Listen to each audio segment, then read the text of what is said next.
Hi ಎಲ್ರಿಗೂ ನಮಸ್ಕಾರ. Big ಬಾಸ್ನ ಈ ಒಂದು ವಿಡಿಯೋಗೆ ನಿಮ್ಮೆಲ್ರಿಗೂ ಸ್ವಾಗತ. ಇನ್ನೇನು ಕೆಲವೇ ದಿನಗಳಲ್ಲಿ ಬಿಗ್ ಬಾಸ್ ಕಾರ್ಯಕ್ರಮ ಅಂತ್ಯ ಆಗ್ತಾ ಇದೆ. ಕಳೆದ ವಾರಾಂತ್ಯವನ್ನ ನಾವು ಗಮನಿಸಿದ್ವಿ. ಒಂದು ಭರ್ಜರಿ ಮನರಂಜನೆ ಸಿಕ್ಕಿತ್ತು. ಆದರೆ ಈ ಎಲ್ಲ ಮನರಂಜನೆಗೆ ಬ್ರೇಕ್ ಬೀಳ್ತಾ ಇದೆ. ಯಾಕಂದ್ರೆ ಕೇವಲ ಬೆರಳೆಣಿಕೆಯಷ್ಟು ದಿನಗಳು ಮಾತ್ರ ಗ್ರ್ಯಾಂಡ್ ಫಿನಾಲೆಗೆ ಬಾಕಿ ಇದೆ. ಇದು ಮಾತ್ರ ಅಲ್ಲ, ಕಳೆದ ವಾರಾಂತ್ಯದಲ್ಲಿ ಒಬ್ಬ ಸ್ಪರ್ಧಿಯೂ ಸಹ ಐಶ್ವರ್ಯ ಅವರು ಬಿಗ್ ಬಾಸ್ ಮನೆಯಿಂದ ಹೊರ ಹೋಗ್ತಾರೆ. ಒಂದು ಭಾವುಕ ಕ್ಷಣಗಳಿಗೆ ಬಿಗ್ ಬಾಸ್ ಸಾಕ್ಷಿ ಆಯಿತು. ಇನ್ನು ವೀಕ್ಷಕರು ಸಹ ಅಷ್ಟೇ ಇಂಟ್ರೆಸ್ಟಿಂಗ್ ಆಗಿರುವಂತಹ ಒಂದು ಎಪಿಸೋಡ್ನ ನೋಡಿ ಮನೋರಂಜನೆಯನ್ನ ಪಡೆದುಕೊಂಡಿದ್ದಾರೆ ಅಂತ ಹೇಳ್ಬೋದು.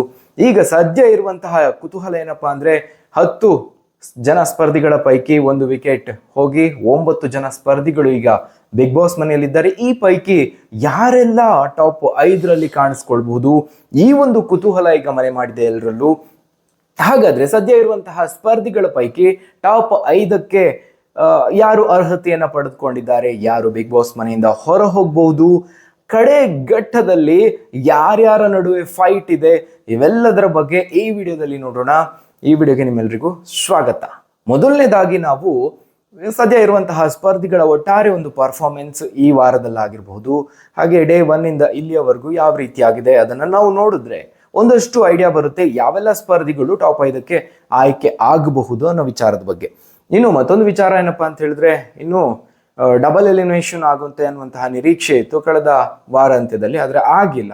ಈ ವಾರದ ಮಧ್ಯದಲ್ಲಿ ಅಥವಾ ಈ ಮುಂದಿನ ವಾರಾಂತ್ಯದಲ್ಲಿ ಇಬ್ರು ಸ್ಪರ್ಧಿಗಳು ಹೊರ ಹೋಗಬಹುದು, ಆ ಒಂದು ನಿರೀಕ್ಷೆ ಇದೆ. ಏನಾಗುತ್ತೆ ನೋಡೋಣ. ಯಾರ್ಯಾರ ಪರ್ಫಾರ್ಮೆನ್ಸ್ ಯಾವ ರೀತಿಯಾಗಿ ಇದೆ ಅನ್ನೋದನ್ನ ನೋಡೋದಾದ್ರೆ, ಅದರಲ್ಲಿ ಮೊದಲನೇದಾಗಿ ಭವ್ಯ ಬಿಗ್ ಬಾಸ್ ಮನೆಗೆ ಕಾಲಿಟ್ಟು ಸಾಕಷ್ಟು ರೀತಿನಲ್ಲಿ ತಮ್ಮ ಕೊಡುಗೆಯನ್ನು ಕೊಟ್ಟಿದ್ದಾರೆ. 3 ಬಾರಿ ಬಿಗ್ ಬಾಸ್ ಮನೆಯ ಕ್ಯಾಪ್ಟನ್ ಆಗಿದ್ದಾರೆ. ಒಂದು ಬಾರಿ ಕಳೆದ ಬಾರಿ, ಈ ಬಾರಿ ಏನಾಗಿದ್ದಾರೆ ಅದೊಂದಷ್ಟು ವಿವಾದಕ್ಕೆ ಕಾರಣ ಆಯಿತು. ಆದ್ರೂ ಸಹ ಅದೇನೇ ಇದ್ರೂ ಆಟ ಆಗುತ್ತೆ.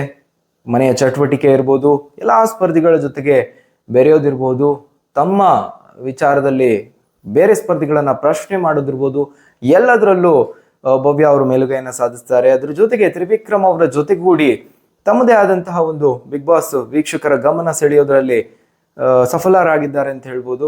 ಒಟ್ಟಾರೆಯಾಗಿ ಅದರಲ್ಲೂ ಪ್ರಮುಖವಾಗಿ 3 ಬಾರಿ ಕ್ಯಾಪ್ಟನ್ ಆಗೋದು ಅಂತ ಹೇಳಿದ್ರೆ ಅದು ಖಂಡಿತವಾಗ್ಲೂ ಸಾಮಾನ್ಯ ವಿಚಾರ ಅಲ್ವೇ ಅಲ್ಲ. ಅಂದ್ರೆ ಬಿಗ್ ಬಾಸ್ ಆಟಕ್ಕೆ ಸೀಮಿತ ಆದಂತೆ ಹೇಳೋದಾದ್ರೆ ಅದು ಖಂಡಿತವಾಗ್ಲೂ ಒಂದು ಒಳ್ಳೆ ಸಾಧನೆ ಅಂತ ಹೇಳ್ಬೋದು. ಒಟ್ಟಾರೆಯಾಗಿ ಬಿಗ್ ಬಾಸ್ ಮನೆಯಲ್ಲಿ ಭವ್ಯ ಅವರ ಒಂದು ರ್ಯಾಂಕಿಂಗ್ ಅನ್ನ ನಾವು ಗಮನಿಸಿದ್ರೆ ಇದು ಒಂದು ಟಾಪ್ ನಲ್ಲೇ ಇದೆ ಅಂತ ಹೇಳ್ಬೋದು. ಇನ್ನು ಮುಂದಿನದಾಗಿ ಚೈತ್ರ ಕುಂದಾಪುರ ಅವರು TRP ಅಂತ ಬಂದಾಗ ಇವರ ಹೆಸರು ಮೊದಲು ಕೇಳಿ ಬರುತ್ತೆ. ಅವರು ಎಂಟ್ರಿ ಆಗಿನಿಂದ ಇಲ್ಲಿಯವರೆಗೂ ಸಹ ಪ್ರತಿಯೊಂದು ಪ್ರೋಮೋದಲ್ಲೂ ಆಲ್ಮೋಸ್ಟ್ ಕಾಣಿಸ್ಕೊಂಡಿದ್ದಾರೆ ಅಂತ ಹೇಳ್ಬೋದು. ಎಪಿಸೋಡ್ನಲ್ಲೂ ಹೈಲೈಟ್ ಆಗ್ತಾರೆ. ಬೇರೆ ಬೇರೆ ಕಾರಣಗಳಿಗೆ ಅದು ಬಿಗ್ ಬಾಸ್ ಮನೆಯಿಂದ ಹೊರ ಹೋಗಿ ತಮಗೆ ವೈಯಕ್ತಿಕ ಕಾರಣಗಳಿಂದ ಅವರು ಹೊರ ಹೋದಂತಹ ಸಂದರ್ಭದಲ್ಲಿ, ಒಳ ಬಂದಂತಹ ಸಂದರ್ಭದಲ್ಲಿ ಯಾವ ರೀತಿಯಾಗಿ ಸದ್ದು ಮಾಡಿದ್ರು ಅನ್ನೋದು ಸಾಕಷ್ಟು ಹೈಲೈಟ್ ಆಗಿತ್ತು. ಇನ್ನು ವೀಕೆಂಡ್ ಬಂದಂತಹ ಸಂದರ್ಭದಲ್ಲೂ ಚೈತ್ರ ಅವರ ವಿಚಾರ ಇದ್ದೇ ಇರುತ್ತೆ. ಹೀಗಾಗಿ ಒಟ್ಟಾರೆಯಾಗಿ ನೋಡಿದ್ರೆ ಗಮನ ಸೆಳೆಯೋದರಲ್ಲಿ ಸಫಲರಾಗಿದ್ದಾರೆ ಚೈತ್ರ ಕುಂದಾಪುರ ಅವರು. ಆದರೆ ವ್ಯಕ್ತಿತ್ವದ ವಿಚಾರದಲ್ಲಿ ಬಿಗ್ ಬಾಸ್ ಮನೆಯ ಆಟ, ಚಟುವಟಿಕೆ ಇವೆಲ್ಲವನ್ನ ನಾವು ನೋಡಿದಾಗ ಸ್ವಲ್ಪ ಮಟ್ಟಿಗೆ ಹಿನ್ನಡೆಯನ್ನ ಅನುಭವಿಸಿದ್ದಾರೆ ಚೈತ್ರ ಕುಂದಾಪುರ ಅವರು. ಸೊ ಒಟ್ಟಾರೆಯಾಗಿ ಅವರ ಒಂದು ಪರ್ಫಾರ್ಮೆನ್ಸ್ ಪರವಾಗಿಲ್ಲ ಅನ್ನೋ ರೇಂಜ್ನಲ್ಲೇ ಇದೆ. ಆದ್ರೆ ಏನಾಗುತ್ತೆ ಅನ್ನೋದನ್ನ ಹೇಳೋದಕ್ಕೆ ಆಗೋದಿಲ್ಲ ಅವರ ವಿಚಾರದಲ್ಲಿ. ಇನ್ನು ಧನರಾಜ್ ಅವರ ವಿಚಾರಕ್ಕೆ ಬಂದ್ರೆ, ಅವರು ಸಹ ಮನೆಯ ಕ್ಯಾಪ್ಟನ್ ಆದಂಥವ್ರು. ಒಟ್ಟಾರೆ ಅವರ ಪರ್ಫಾರ್ಮೆನ್ಸ್ ಅನ್ನ ನಾವು ಗಮನಿಸಿದಾಗ ಅಲ್ಲಿ ಕಾಮಿಡಿ ಇತ್ತು. ಹನುಮಂತು ಅವರ ಜೊತೆಗೂಡಿ ಲವಲವಿಕೆಯಿಂದ ಬಿಗ್ ಬಾಸ್ ಮನೆಯಲ್ಲಿ ಕಾಣಿಸ್ಕೊಂಡ್ರು. ಜೊತೆಗೆ ಜೋಡಿಯಾಗಿ ವೀಕ್ಷಕರನ್ನ ರಂಜಿಸಿದ್ದಾರೆ, ಗಮನ ಸೆಳೆದಿದ್ದಾರೆ. ಇನ್ನು ಟಾಸ್ಕ್ ವಿಚಾರ ಅಂತ ಬಂದಾಗ್ಲೂ ಕಳೆದ 1-2 ವಾರಗಳಲ್ಲಿ ಒಂದು ಉತ್ತಮವಾದಂತಹ ಪ್ರದರ್ಶನ ಅವ್ರ ಕಡೆಯಿಂದ ಬಂದಿದೆ. ಒಟ್ಟಾರೆಯಾಗಿ ನೋಡಿದಾಗ ಧನರಾಜ್ ಅವರು ಸಹ ಒಬ್ಬ ಟಾಪ್ 5ರಲ್ಲಿ ಕಾಣಿಸ್ಕೊಳ್ಳುವ ಸ್ಪರ್ಧಿಯಾಗಿನೇ ಗುರುತಿಸ್ಕೊಂಡಿದ್ದಾರೆ ಅಂತ ಹೇಳ್ಬೋದು. ಅವರ ಪರ್ಫಾರ್ಮೆನ್ಸ್ ಸಹ ಚೆನ್ನಾಗಿದೆ ಅಂತ ಹೇಳ್ಬೋದು. ಇನ್ನು ಗೌತಮಿ ಅವರ ವಿಚಾರಕ್ಕೆ ಬಂದ್ರೆ, ಉಗ್ರ ಮಂಜು ಅವರ ಜೊತೆಗೂಡಿ ಶುರುವಿನಿಂದಲೂ ಸಾಕಷ್ಟು ಸದ್ದು ಮಾಡಿದ್ದಾರೆ. ಅವರಿಬ್ಬರ ಕೊಂಬೋ, ಅವರಿಗೆ ಆದಂತಹ ಒಂದು ಅಭಿಮಾನಿ ಬಳಗ ಸಹ ಸೃಷ್ಟಿಯಾಗಿದೆ. ಅಷ್ಟರ ಮಟ್ಟಿಗೆ ಬಿಗ್ ಬಾಸ್ ಮನೆಯಲ್ಲಿ ಗುರುತಿಸ್ಕೊಂಡಿದ್ದಾರೆ. ಇನ್ನು ಟಾಸ್ಕ್ ವಿಚಾರದಲ್ಲಿ ಅಷ್ಟು ಸದ್ದು ಮಾಡದೇ ಇದ್ರು ಸಹ ಬಹಳ ಚೆನ್ನಾಗಿ ಆಡಿದ್ದಾರೆ ಅಂತ ಹೇಳ್ಬೋದು. ಮನೆಯ ಚಟುವಟಿಕೆ, ಎಲ್ಲರೊಂದಿಗೆ ಬೆರೆಯೋದಾಗಿರ್ಬಹುದು, ತಮ್ಮ ವಿಚಾರದಲ್ಲಿ ಅವರು ಯಾವುದೇ ಒಂದು ಟಾಸ್ಕ್ ಆಗಿರ್ಬೋದು, ಬೇರೆ ಬೇರೆ ಮನೋರಂಜನೆ ವಿಚಾರದಲ್ಲಿ ಪ್ರಶ್ನೆ ಬಂದಂತಹ ಸಂದರ್ಭದಲ್ಲಿ ಅವರ ನಿಲುವು ಆಗಿರ್ಬೋದು ಎಲ್ಲವೂ ಬಿಗ್ ಬಾಸ್ ಮನೆಗೆ ಬಹಳ ಸೂಕ್ತವಾಗಿದೆ. ಅವರೂ ಸಹ ಒಬ್ಬ ಅದ್ಭುತ ಸ್ಪರ್ಧಿಯಾಗಿ ಹೊರಹೊಮ್ಮಿದ್ದಾರೆ ಅಂತ ಹೇಳ್ಬೋದು. ಹೀಗಾಗಿ ಅವರು ಸಹ ಗೆಲ್ಲುವ ಸ್ಪರ್ಧಿಗಳ ರೇಸ್ನಲ್ಲಿ ಇನ್ನೂ ಸಹ ಇದ್ದಾರೆ ಅಂತ ಹೇಳ್ಬೋದು. ಇನ್ನು ಹನುಮಂತ್ ಅವರ ವಿಚಾರಕ್ಕೆ ಬಂದ್ರೆ ಅವರಿಗೆ ಜನ ಬೆಂಬಲನೇ ಈಗ ಒಂದು ಶಕ್ತಿ. ಇನ್ನು ಧನರಾಜ್ ಅವರ ಜೊತೆಗೂಡಿ ಅವರ ಹಾಡುಗಳು, ಅವರ ಮನರಂಜನೆ, ಅವರು ಕೊಟ್ಟಂತಹ ಒಂದು ಪ್ರದರ್ಶನ ಎಲ್ರನ್ನ ರಂಜಿಸಿದೆ, ಎಲ್ರಿಗೂ ಹಿಡಿಸಿದೆ. ಮನೆ ಮನೆಗೂ ಇವತ್ತು ಹನುಮಂತ್ ಅವರ ವಿಚಾರಗಳನ್ನ ಮಾತನಾಡ್ತಿದ್ದಾರೆ. ಒಟ್ಟಾರೆಯಾಗಿ ಕರ್ನಾಟಕದ ಜನಮನ ಗೆದ್ದಿದ್ದಾರೆ ಅಂತ ಹೇಳ್ಬೋದು. ಇನ್ನು ಟಾಸ್ಕ್ನಲ್ಲೂ ಸಹ ಅಷ್ಟೇ ಆಕ್ಟಿವ್ ಆಗಿ ಪಾರ್ಟಿಸಿಪೇಟ್ ಮಾಡ್ತಾರೆ. ಎಲ್ಲ ಸ್ಪರ್ಧಿಗಳ ಜೊತೆಗೂ ಬೆರೀತಾರೆ, ಎಲ್ಲ ವಿಚಾರದಲ್ಲೂ ಕಾಣಿಸ್ಕೊಂಡಿದ್ದಾರೆ. ಆದ್ರೆ ಕೆಲವು ವಿಚಾರಗಳಲ್ಲಿ ಒಬ್ಬರನ್ನೇ ನಾಮಿನೇಟ್ ಮಾಡೋದು, ಒಬ್ಬರಿಗೆ ಕಳಪೆ ಕೊಡೋದು, ಈ ರೀತಿಯಾಗಿ ಬಂತು. ಸೊ ಆ ವಿಚಾರದಲ್ಲೆಲ್ಲೋ ಬೇಸರ ಇದೆ. ಅದೇನೇ ಇದ್ರೂ ಸಹ ಒಬ್ಬ ಗೆಲ್ಲುವ ಸ್ಪರ್ಧಿಯಾಗಿ ಆ ರೇಸ್ನಲ್ಲಿ ಇದ್ದಾರೆ ಅಂತ ಹೇಳ್ಬೋದು ಹನುಮಂತು ಅವರು. ಇನ್ನು ಮಂಜು ಅವರು, ಉಗ್ರಂ ಮಂಜು, ಒಂದ್ ಕಡೆ ಮ್ಯಾಕ್ಸ್ ಫಿಲಂ ರಿಲೀಸ್ ಆಗಿದೆ, ಮತ್ತೊಂದ್ ಕಡೆ ಬಿಗ್ ಬಾಸ್ ಮನೆಯಲ್ಲಿ ಅದ್ಭುತವಾದ ಆಟವನ್ನ ಆಡ್ತಿದ್ದಾರೆ. ಎರಡೂ ಸಹ ಸಿಹಿ ಸುದ್ದಿನೇ ಅವರಿಗೆ. ಅದು ಜಾಕ್ಪಾಟ್ ಅಂತಾನೆ ಹೇಳ್ಬೋದು. ಬಿಗ್ ಬಾಸ್ ಮನೆಯಲ್ಲಿರುವಂತಹ ಸಂದರ್ಭದಲ್ಲೇ ಅವರು ನಟನೆಯ ಒಂದು ಚಿತ್ರ ರಿಲೀಸ್ ಆಗಿರುವಂಥದ್ದು. ಇನ್ನು ಮನೆಯಲ್ಲಿ ಅವರ ಪರ್ಫಾರ್ಮೆನ್ಸ್ ವಿಚಾರಕ್ಕೆ ಬಂದ್ರೆ ಶುರುವಿನಿಂದ ಇಲ್ಲಿವರೆಗೆ ಉಗ್ರ ಮಂಜು ಅವರು ಸದ್ದು ಮಾಡ್ಕೊಂಡೇ ಬಂದಿದ್ದಾರೆ. ಗೌತಮಿ ಅವರ ಜೊತೆಗೂಡಿ ಆ ಒಂದು ಪ್ರದರ್ಶನ, ಆ ಒಂದು ಕಾಂಬೋ ವರ್ಕೌಟ್ ಆದ್ರೆ, ಮತ್ತೊಂದ್ ಕಡೆ ಕ್ಯಾಪ್ಟನ್ ಸಹ ಆದಂಥವ್ರು, ಕ್ಯಾಪ್ಟನ್ ಆಗಿ ರಾಜನಾಗಿ ಮಿಂಚಿದ್ರು. ಇವತ್ತಿಗೂ ಬಿಗ್ ಬಾಸ್ ಸೀಸನ್ 11 ಅಂತ ಹೇಳಿದ್ರೆ ಆ ಒಂದು ವಾರ ನೆನಪಾಗುತ್ತೆ. ಅಷ್ಟರ ಮಟ್ಟಿಗೆ ಒಂದು ಅವರ ನಟನೆ, ಅದಕ್ಕೆ ಜೀವ ತುಂಬಿದ ರೀತಿ ಎಲ್ಲವೂ ಅದ್ಭುತವಾಗಿತ್ತು ಅಂತ ಹೇಳ್ಬೋದು. ಪ್ರಮುಖವಾಗಿ ಬಿಗ್ ಬಾಸ್ ಸೀಸನ್ 11 ಅಂತ ಬಂದಾಗ ಅಲ್ಲಿ ಉಗ್ರ ಮಂಜು ಅವರ ಹೆಸರು ಸಹ ಟಾಪ್ ನಲ್ಲೇ ಕೇಳಿ ಬರುತ್ತೆ. ಇನ್ನು ಪರ್ಫಾರ್ಮೆನ್ಸ್ ವಿಚಾರಕ್ಕೆ ಬಂದ್ರು ಟಾಸ್ಕ್ ನಲ್ಲಿ ಬಹಳ ಆಕ್ಟಿವ್ ಆಗಿ ಎಲ್ಲರನ್ನ ಸೋಲಿಸ್ತೀನಿ ಅನ್ನುವಂತಹ ಒಂದು ಆತ್ಮವಿಶ್ವಾಸದಲ್ಲಿ ನುಗ್ಗುವಂತಹ ಸ್ಪರ್ಧಿ. ಸೊ ಒಟ್ಟಾರೆಯಾಗಿ ಅವರ ಪರ್ಫಾರ್ಮೆನ್ಸ್ ಟಾಸ್ಕ್ ನಲ್ಲಿ, ಮನೆಯ ಚಟುವಟಿಕೆಯಲ್ಲಿ, ಮನೋರಂಜನೆ ವಿಚಾರದಲ್ಲಿ ಯಾರೇ ಅವಕಾಶಗಳು ಸಿಗದೇ ಇದ್ರೂ ಸಹ ಅವರೇ ಒಂದು ಪಾತ್ರವಾಗಿ ಸೃಷ್ಟಿಸಿಕೊಂಡು ರಂಜಿಸುವಂತಹ ಕೆಲಸವನ್ನ ಮಾಡಿದ್ದಾರೆ. ಒಟ್ಟಾರೆಯಾಗಿ ಅವರ ಪರ್ಫಾರ್ಮೆನ್ಸ್ ಒಬ್ಬ ಗೆಲ್ಲುವ ಸ್ಪರ್ಧಿಯಾಗಿ ಕಪ್ ಗೆಲ್ಲುವ ರೇಸ್ನಲ್ಲಿ ಉಗ್ರಂ ಮಂಜು ಅವರು ಸಹ ಪ್ರಮುಖರಾಗಿ ಕಾಣಿಸ್ಕೊಳ್ತಾರೆ ಅಂತ ಹೇಳ್ಬೋದು. ಇನ್ನು ಮೋಕ್ಷಿತಾ ಅವ್ರಿಗೂ ಸಹ ಅವರ ಅಭಿಮಾನಿಗಳು, ಸೀರಿಯಲ್ ಒಂದು ನಟನೆಯ ಫೀಲ್ಡ್ ನಿಂದ ಬಂದಂಥವ್ರು, ಆ ಸೀರಿಯಲ್ ವೀಕ್ಷಕರೇನಿದ್ದಾರೆ ಅವರ ಒಂದು ಬೆಂಬಲ ಸಾಕಷ್ಟಿದೆ ಅವರಿಗೆ. ಈಗಲೂ ಸಹ ಮೋಕ್ಷಿತಾ ಅವರನ್ನ ಸಾಕಷ್ಟು ಜನ ಬೆಂಬಲವನ್ನ ವ್ಯಕ್ತಪಡಿಸ್ತಾರೆ. ಅವರ ಒಂದು ಮೇನ್ ನೆಗೆಟಿವ್ ಏನಪ್ಪಾ ಅಂತ ಹೇಳಿದ್ರೆ ಟಾಸ್ಕ್ ನಲ್ಲಿ ಕಾಣಿಸ್ಕೊಳ್ತಾ ಇರೋದು. ಆದ್ರೆ ಬಿಗ್ ಬಾಸ್ ಕೇವಲ ಟಾಸ್ಕ್ ವಿಚಾರ ಅಲ್ಲ, ಎಲ್ಲವೂ ಅದರಲ್ಲಿ ಬರುತ್ತೆ. ಮನೆಯ ಚಟುವಟಿಕೆ, ಅವರ ವ್ಯಕ್ತಿತ್ವ, ಅವರ ನಿಲುವು, ಬೇರೆ ಸ್ಪರ್ಧಿಗಳ ಜೊತೆಗೆ ಅವರು ಬೆರೆಯೋದು, ಅವರು ಮಾತನಾಡುವಂತಹ ರೀತಿ ಎಲ್ಲವೂ ಇಲ್ಲಿ ಕನ್ಸಿಡರ್ ಆಗುತ್ತೆ. ಒಟ್ಟಾರೆಯಾಗಿ ಬಿಗ್ ಬಾಸ್ ಮನೆಯಲ್ಲಿ ಅವರ ಪರ್ಫಾರ್ಮೆನ್ಸ್ ಓಕೆ ಅಂತ ಹೇಳ್ಬೋದು.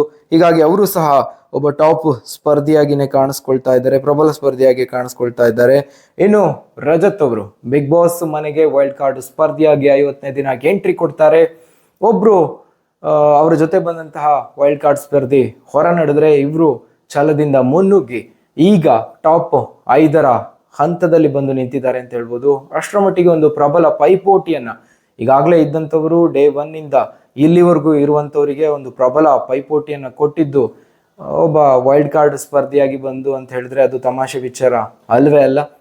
ಅವರ ಪರ್ಫಾರ್ಮೆನ್ಸ್ ಆಗಿರಬಹುದು, ಅವರ ಎಲ್ಲ ಸ್ಪರ್ಧಿಗಳಿಗೆ ಅವರು ನೀಡುವಂತಹ ಉತ್ತರಗಳಾಗಿರ್ಬೋದು, ಅವರಿಗೆ ಬರುವಂತಹ ಪ್ರಶ್ನೆಗಳಿಗೆ ಯಾವ ರೀತಿಯಾಗಿ ತಿರುಗುಬಾಣವನ್ನು ಕೊಡ್ತಾರೆ, ತಿರುಗೇಟನ್ನು ಕೊಡ್ತಾರೆ ಅನ್ನೋದನ್ನು ನೀವೆಲ್ಲರೂ ಗಮನಿಸಿದ್ದೀರಿ. ಆದರೆ ಒಂದು ನೆಗೆಟಿವ್ ಏನಪ್ಪಾ ಅಂತ ಹೇಳಿದ್ರೆ ಅವರ ಮಾತುಗಳು.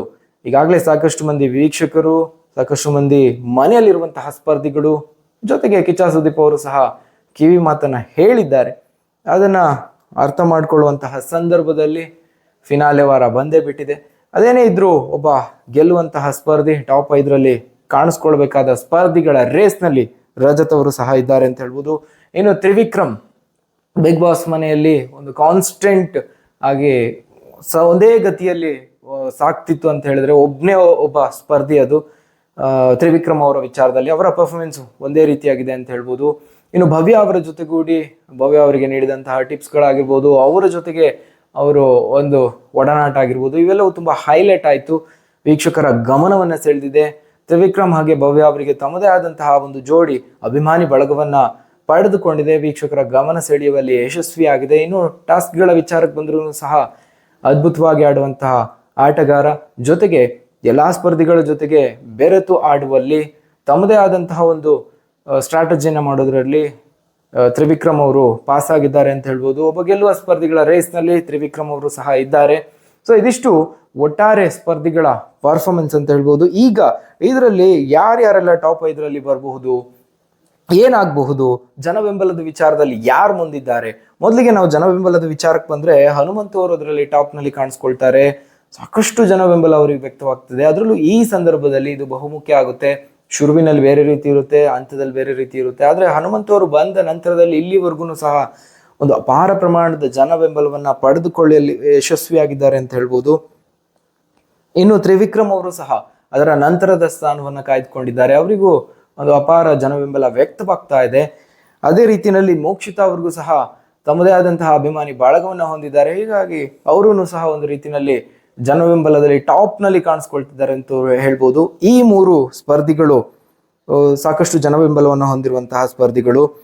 ಇನ್ನು ಪರ್ಫಾರ್ಮೆನ್ಸ್ ವಿಚಾರಕ್ಕೆ ಬಂದಾಗ ಅದರಲ್ಲಿ ಟಾಪ್ ನಲ್ಲಿ ಕಾಣಿಸ್ಕೊಳ್ಳೋದು ಅದಕ್ಕೆ ಅವರಿಗೆ ಪ್ರತಿಸ್ಪರ್ಧಿನೇ ಇಲ್ಲ ಅಂತ ಹೇಳ್ಬೋದು. ಅಷ್ಟರ ಮಟ್ಟಿಗೆ ಶುರುವಿನಿಂದ ಇಲ್ಲಿವರೆಗೆ ಆಕ್ಟಿವ್ ಆಗಿ ಪ್ರತಿಯೊಂದು ವಿಚಾರದಲ್ಲೂ ಮುಂದಿರೋದು ಉಗ್ರ ಮಂಜು ಅವರು. ಒಂದೆರಡು ವಾರಗಳು ಸ್ವಲ್ಪ ಮಟ್ಟಿಗೆ ಹಿನ್ನಡೆಯನ್ನು ಅನುಭವಿಸಿದ್ರು ಸಹ ಪ್ರತಿಯೊಂದು ವಿಚಾರದಲ್ಲೂ ಮುನ್ನುಗ್ತಾರೆ. ಒಟ್ಟಾರೆಯಾಗಿ ಬಹಳ ಆಕ್ಟಿವ್ ಆಗಿ ಇರುವಂತಹ ಪರ್ಫಾರ್ಮೆನ್ಸ್ ವಿಚಾರದಲ್ಲಿ ಮುಂದಿರುವಂತಹ ಸ್ಪರ್ಧಿಗಳಲ್ಲಿ ಟಾಪ್ ನಲ್ಲಿ ಬರ್ತಾರೆ ಉಗ್ರ ಮಂಜು ಅವರು. ಅದೇ ರೀತಿಯಲ್ಲಿ ತ್ರಿವಿಕ್ರಮ್ ಅವರು ಸಹ ಎಲ್ಲೂ ಸಹ ತಮ್ಮ ಆತ್ಮವಿಶ್ವಾಸವನ್ನ ಕಳೆದುಕೊಳ್ಳದೆ ಸತತವಾಗಿ ಮುನ್ನುಗ್ತಾ ಬಂದಿದ್ದಾರೆ. ಈಗ ಟಾಪ್ 5ರ ಗಡಿಯಲ್ಲಿ ಬಂದು ನಿಂತಿದ್ದಾರೆ ಪರ್ಫಾರ್ಮೆನ್ಸ್ ವಿಚಾರದಲ್ಲಿ. ಸೊ ಈ ಇಬ್ರು ಸ್ಪರ್ಧಿಗಳು ಹೆಚ್ಚಿನದಾಗಿ ಕಾಣಿಸ್ಕೊಂಡ್ರೆ, ಇನ್ನು ಗೌತಮಿ ಅವರು ಸಹ ಅದೇ ರೀತಿಯಲ್ಲಿ ತಮ್ಮದೇ ಆದಂತಹ ರೀತಿಯಲ್ಲಿ ಆಟವನ್ನು ಆಡ್ಕೊಂಡು ಬಂದಿದ್ದಾರೆ. ಅದೇ ರೀತಿಯಲ್ಲಿ ರಜತ್ ಅವರು ಸಹ ಆಕ್ಟಿವ್ ಆಗಿ ಸಖತ್ತಾಗಿ ಕಾಣಿಸ್ಕೊಂಡಿದ್ದಾರೆ ಬಿಗ್ ಬಾಸ್ ಮನೆಯಲ್ಲಿ. ಇನ್ನು ಧನರಾಜ್ ಅವರು ಸಹ ಒಂದು ಸ್ಲೋ ಫೇಸ್ ನಲ್ಲಿ ಸ್ಟಾರ್ಟ್ ಮಾಡಿದ್ರು ಸಹ ನಂತರದ ದಿನಗಳಲ್ಲಿ ಅವರು ಏರುಗತಿಯಲ್ಲಿ ಸಾಗಿದ್ರು. ಹೀಗಾಗಿ ಒಂದು ಒಳ್ಳೆ ಕಾಂಪಿಟೇಷನ್ ಇದೆ ಒಟ್ಟಾರೆಯಾಗಿ ನಾವು ಗಮನಿಸ್ತಾ ಇದ್ರೆ. ಆದ್ರೆ ಈ ಜನ ಬೆಂಬಲ ಹಾಗೆ ಮನೆಯ ಪರ್ಫಾರ್ಮೆನ್ಸ್ ವಿಚಾರ ಇವೆಲ್ಲವನ್ನ ಬ್ಲೆಂಡ್ ಮಾಡಿ ನೋಡಿದಾಗ ಯಾರು ಅದರಲ್ಲಿ ಒಟ್ಟಾರೆಯಾಗಿ ನಾವು ಗಮನಿಸಿದಾಗ ಯಾರ್ಯಾರೆಲ್ಲ ಟಾಪ್ 5ರಲ್ಲಿ ಬರಬಹುದು ಅಂತ ಹೇಳಿದ್ರೆ, ಅದರಲ್ಲಿ ಮೊದಲನೇದಾಗಿ ಹನುಮಂತು ಅವರು, ಎರಡನೇದಾಗಿ ತ್ರಿವಿಕ್ರಮ್ ಅವರು, ಉಗ್ರ ಮಂಜು ಅವರು, ಹಾಗೆ ಗೌತಮಿ ಅವರು, ಧನರಾಜ್ ಅವರು, ಇವರೆಲ್ಲರೂ ಟಾಪ್ ನಲ್ಲಿ ಕಾಣಿಸ್ಕೊಳ್ಬೇಕಾದಂತಹ ಸ್ಪರ್ಧಿಗಳಾಗಿ ಗುರುತಿಸ್ಕೊಂಡಿದ್ದಾರೆ ಅಂತ ಹೇಳ್ಬೋದು. ಇನ್ನು ರಜತ್ ಅವರು ಸಹ ತಮ್ಮದೇ ಆದ ರೀತಿಯಲ್ಲಿ ಆಟ ಆಡಿದ್ದಾರೆ. ಮುಖ್ಯವಾಗಿ ಇಲ್ಲಿ ಮೋಕ್ಷಿತಾ ಹಾಗೆ ಗೌತಮಿ ಅವರ ನಡುವೆ ಒಂದು ಟಫ್ ಫೈಟ್ ಇದೆ ಅಂತ ಹೇಳ್ಬೋದು. ಮಹಿಳಾ ಸ್ಪರ್ಧಿಗಳ ಪೈಕಿ ಟಾಪ್ 5ರಲ್ಲಿ ಈ ಇಬ್ಬರಲ್ಲಿ ಯಾರು ಬರ್ತಾರೆ ಅನ್ನೋದು ಇನ್ನೂ ಕೂಡ ಕನ್ಫರ್ಮ್ ಆಗಿಲ್ಲ ಅಂತ ಹೇಳ್ಬೋದು. ಈ ಇಬ್ಬರ ನಡುವೆ ಒಂದು ಟಫ್ ಫೈಟ್ ಇದೆ. ಇನ್ನು ಚೈತ್ರ ಹಾಗೆ ಭವ್ಯ ಅವರ ನಡುವೆನೂ ಒಂದು ಟಫ್ ಫೈಟ್ ಇದೆ ಅಂತ ಹೇಳ್ಬೋದು. ಇನ್ನು ರಜತ್ ಹಾಗೆ ಧನರಾಜ್ ಅವರ ನಡುವೆ ಇಲ್ಲಿ ಟಾಪ್ 5ಅನ್ನ ಕನ್ಸಿಡರ್ ಮಾಡ್ತಾರೋ ಟಾಪ್ 6ಅನ್ನ ಕನ್ಸಿಡರ್ ಮಾಡ್ತಾರೋ ಅದು ಸಹ ಕುತೂಹಲ ಮೂಡಿಸಿರುವಂತಹ ವಿಚಾರ. ಒಟ್ಟಾರೆಯಾಗಿ ಇದಿಷ್ಟು ಈ ಒಂದು ಟಾಪ್ 5ರಲ್ಲಿ ಕಾಣಿಸ್ಕೊಳ್ಳಬಹುದಾದಂತಹ ಸ್ಪರ್ಧಿಗಳ ವಿಚಾರ. ಹಾಗಾದ್ರೆ ವೀಕ್ಷಕರೇ, ನಿಮ್ಮ ಪ್ರಕಾರ ಯಾವ ಸ್ಪರ್ಧಿಗಳು ಟಾಪ್ 5ರಲ್ಲಿ ಕಾಣಿಸ್ಕೊಳ್ಬಹುದು? Top 1, top 2, top 3, top 4, top 5 ಅಷ್ಟು ಜನರ ಯಾರ್ಯಾರೆಲ್ಲ ಸ್ಪರ್ಧಿಗಳು ಕಾಣಿಸ್ಕೊಳ್ಬೋದು ಅದನ್ನು ಕಮೆಂಟ್ ಮಾಡಿ ತಿಳಿಸಿ. ಹಾಗೆ ಈ ಒಂದು ವಿಡಿಯೋನ ನಿಮ್ಮ ಸ್ನೇಹಿತರಿಗೆ ಶೇರ್ ಮಾಡೋದಕ್ಕೆ ಮರಿಬೇಡಿ. ಇದೇ ರೀತಿಯಾದಂತಹ ವಿಡಿಯೋಗಳನ್ನು ನೋಡೋದಕ್ಕೆ ನಮ್ಮ ಚಾನಲ್ಗೆ ಸಬ್ಸ್ಕ್ರೈಬ್ ಮಾಡಿ. ಮುಂದಿನ ವಿಡಿಯೋದಲ್ಲಿ ಮತ್ತಷ್ಟು ಅಪ್ಡೇಟ್ಸ್ ಜೊತೆಗೆ ಬರ್ತೀನಿ. ಬಾಯ್ ಬಾಯ್.